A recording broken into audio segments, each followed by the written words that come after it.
para que opine un poquito de la pretemporada esta de River. Lucas, ¿estás por ahí? Gustavo Noriega te saluda. ¿Qué hace, Gustavo? ¿Cómo andas? ¿Bien? ¿Qué opinás de la pretemporada de River? Bueno, va a ser obviamente una opinión no profesional del asunto. No importa. No, da la sensación que siendo River el equipo grande que tiene quizás la mejor chance de dar pelea en la Copa Libertadores, ese objetivo tan anhelado por los clubes argentinos, paradójicamente y curiosamente es el equipo que menos se reforzó, Sí, teniendo zonas del plantel para reforzar con mucha premura, ¿no? Yo estoy muy preocupado con los laterales claro. del Sí, plantel de River. Hace sí, rato sí. que tenemos problemas con los laterales. También tenemos necesidad de tener delanteros que garanticen efectividad y buenos resultados para encarar un campeonato como la Libertadores. Bueno, da la sensación que pareciera que River no va a disfrutar la Libertadores si uno mira el mercado de pases, ¿no? Y Claro. después la pretemporada, bueno, está bien, uno no puede contemplar la cuestión climatológica, pero fue una pretemporada que a lo mejor no fue lo ideal para un plantel para encarar esta temporada. No sé si viste el tercer partido que jugó, el segundo creo, en una cancha que era francamente ridícula, que era una cancha de fútbol americano El último, adaptado, sí, no, Sí, con Pachuca contra creo el que era. Pachuca. Sí, parecía, no se sabía si Borja tenía que meter un touchdown o meter goles. exactamente. Aparte te mareaba, Era, esos cuadros abajo del yo creo que arco. en algún momento se confundían las rayas laterales Sí, cuando se iba afuera, pero además el césped también estaba en muy mal estado, muy peligroso para los jugadores. Era un poco absurdo, ¿no?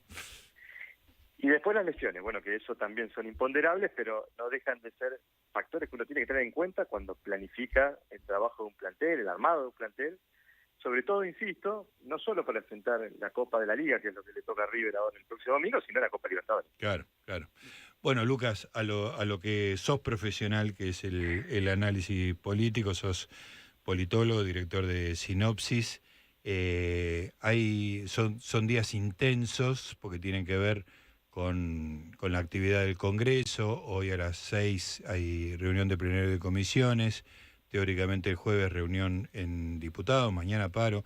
Primero, ¿cómo ves esa modificación aparente de la actitud del gobierno de muy inflexible a flexible? ¿La ves efectiva, sincera? ¿Cómo la ves? Bueno, diría la necesidad tiene cara de hereje, Sí, ¿no? sí, sí.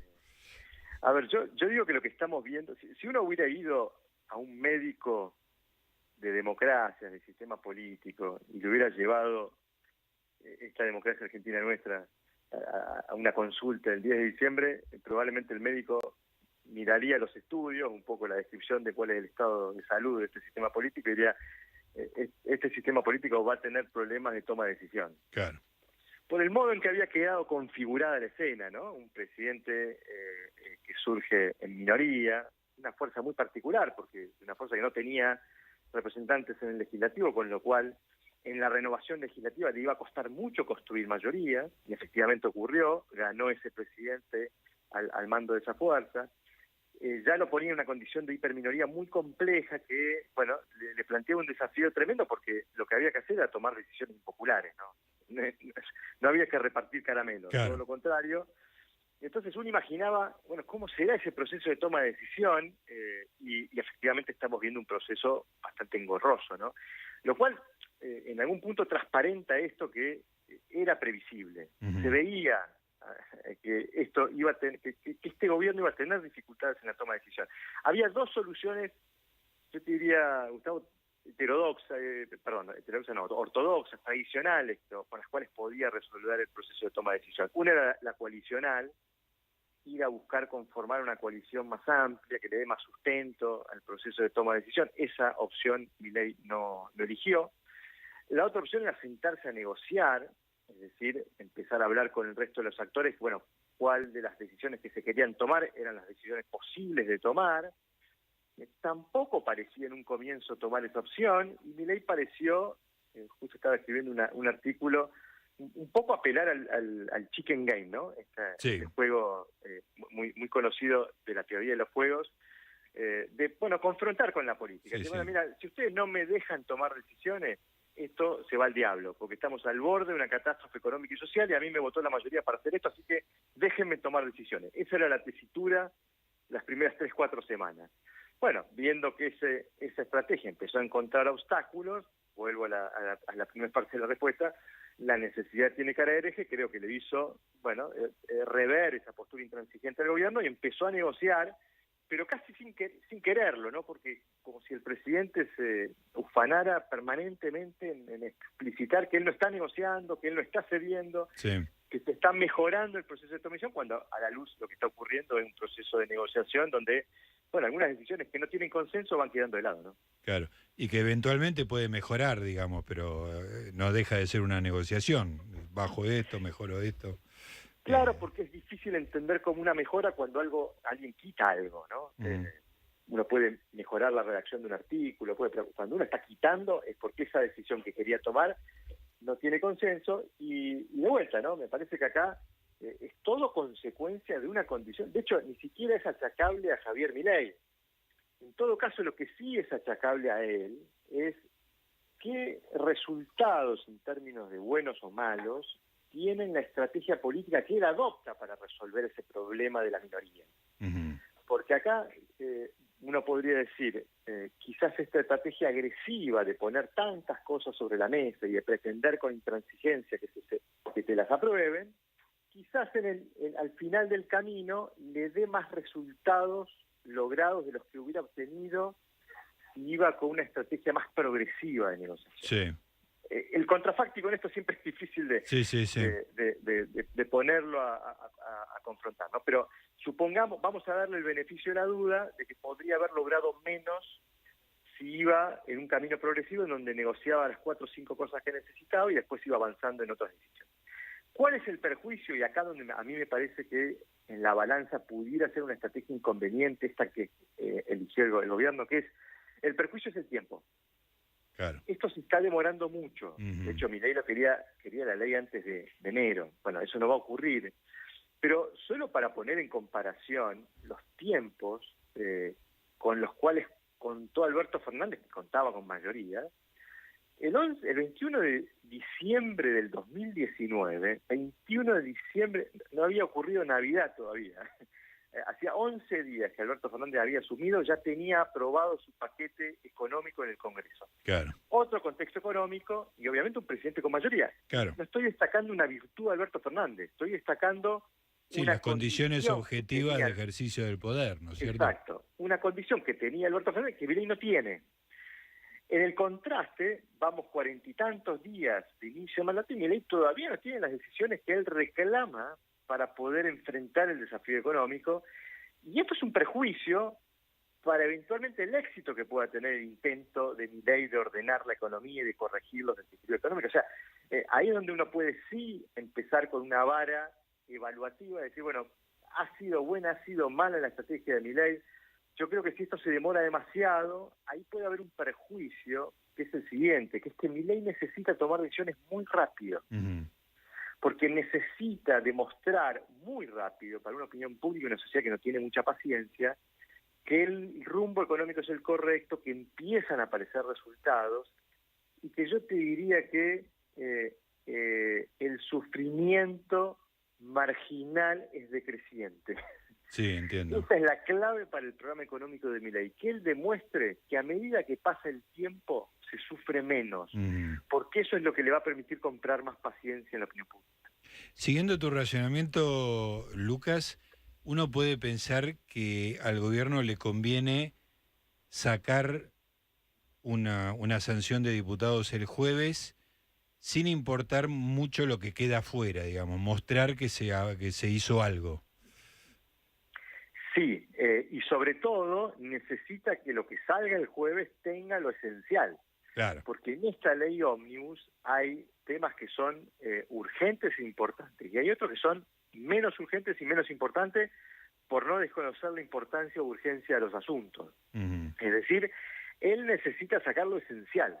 Si a él le sacan lo esencial, pero la aprueban el resto, no le sirve, por más que se la aprueben el jueves. Claro. Por eso la discusión sobre los temas centrales de la ley, que son los que están asociados al programa económico, la suspensión de la ley de movilidad jubilatoria o las modificaciones de la ley de movilidad jubilatoria, el aumento de retenciones, toda la propuesta impositiva de bienes personales, moratoria impositiva, blanqueo.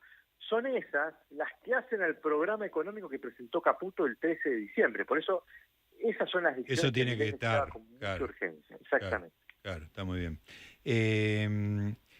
¿Qué está pasando? Hoy estaba leyendo la leí hace un rato, una nota en Clarín en off, algunos dirigentes del Partido Justicialista de la provincia de Buenos Aires, quejándose muy amargamente de Cristina Fernández de Kirchner, de Máximo Kirchner, como que están ocultos, algo arreglaron para su silencio, y no aparecen. ¿Quién puede ser en este momento aparentemente no hay ninguno, pero quién puede liderar la oposición? ¿Qué puede pasar con el kirchnerismo? Sí, permíteme llevarlo a un plano de análisis que me parece interesante, que es la herencia en términos económicos, es una de las peores herencias recibidas por un gobierno. Sí. En esto no quedan dudas, ya se ha analizado bastante. Hay una externalidad positiva de la herencia, que es que paradójicamente, digo paradójicamente porque la herencia la produce el peronismo, paradójicamente esta herencia deslegitimó al peronismo como actor de la oposición. Es decir, le quita autoridad intelectual y moral para poder confrontar con Milei. Milei se está aprovechando de esto. Claro.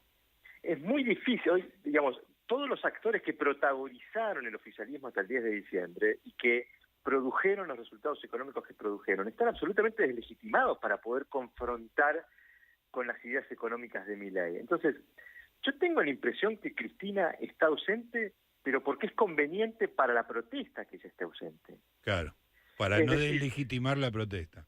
Exactamente, que es un poco lo que está pasando con esta protesta de mañana. Los actores que la protagonizan son actores que han quedado profundamente deslegitimados en términos de protestar contra este tipo de política económica, cuando durante todo un proceso de aceleración inflacionaria y deterioro del salario real no produjeron ninguna protesta. Entonces, esto es una externalidad positiva de la herencia para Milei. Hoy Milei está avanzando cuando los actores que más se le oponen a su propuesta política y económica están deslegitimados para pararse frente a él en la opinión pública y confrontar.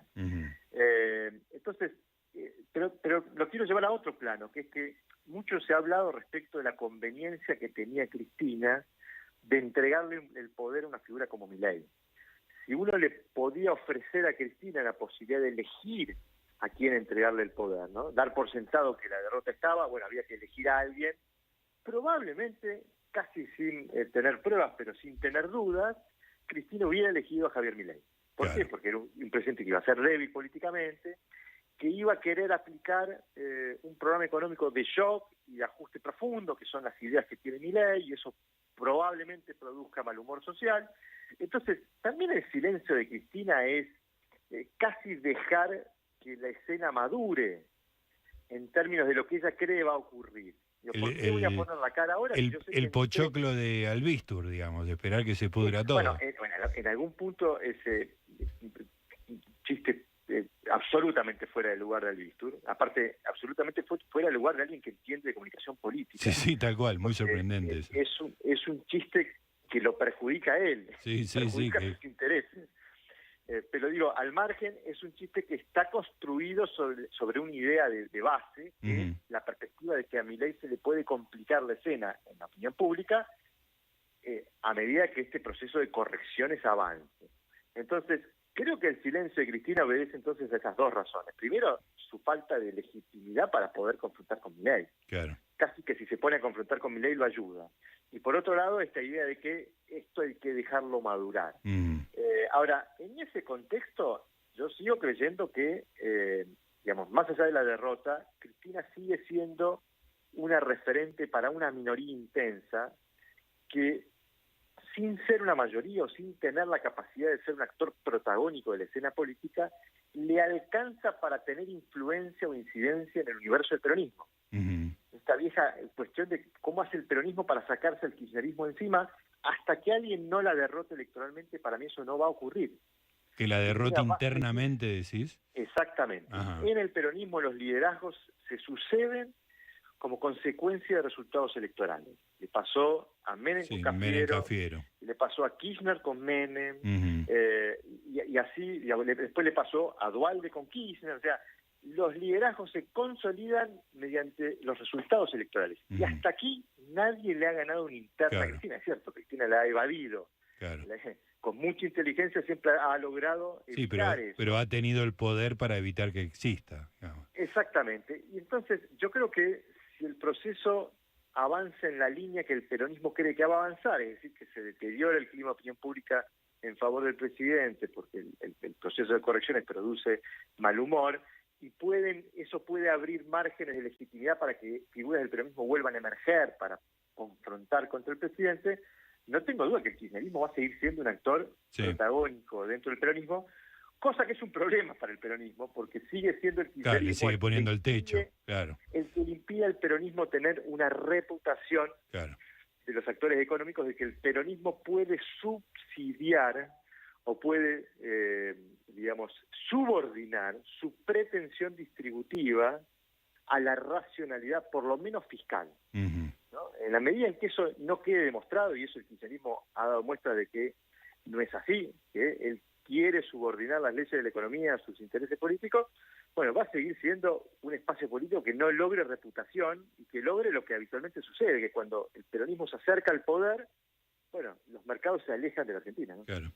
Lucas, muy, muy interesante. Bueno, te agradezco muchísimo la charla y esperemos que aparezca una compra de último momento, un lateral, un centro delantero para enfrentar la Libertadores.